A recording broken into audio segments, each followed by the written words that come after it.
میرے ساتھ آج ایک عجیب واقعہ پیش آیا۔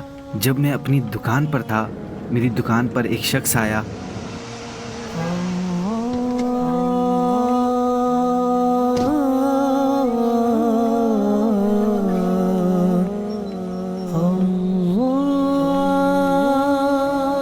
کچھ سامان نکلوایا اور سامان کے پیسے پوچھنے لگا۔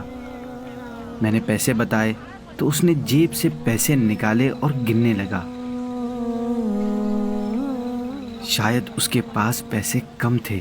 میری طرف شرمندگی سے دیکھنے لگا، پھر سامان میں سے ایک چیز واپس دیتے ہوئے بولا، یہ واپس رکھ لیں، میرے پاس پیسے کم ہیں۔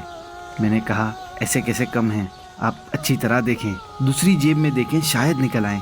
اس نے میری بات سن کر غیر یقینی کیفیت میں واپس جیب میں ہاتھ ڈالا تو ایک دم رک سا گیا۔ شاید جیب میں کچھ تھا۔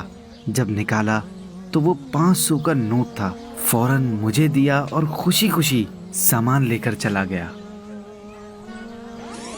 اصل میں ہوا کچھ یوں کہ اس کی جیب میں پیسے واقعی ختم ہو گئے تھے۔ جب وہ پیسے گن رہا تھا تب اس کے برابر میں کھڑا شخص سمجھ گیا تھا کہ اس کے پاس پیسے ختم ہو گئے ہیں اور اب یہ ضرورت کا سامان واپس کروائے گا، اس لیے اس نے فوراً ایک 500 کا نوٹ نکال کر چپکے سے اس کی دوسری جیب میں ڈال دیا۔ میں نے یہ منظر دیکھ لیا تھا، اس لیے میں نے اسے دوبارہ چیک کرنے کو کہا۔ اس کے جانے کے بعد میں اس تیسرے شخص کو دیکھ کر مسکرانے لگا کہ کس طرح اس نے ایک غریب کی مدد کر دی اور اس کی عزت بھی برقرار رکھی۔ یہی پوشیدہ صدقہ کہلاتا ہے۔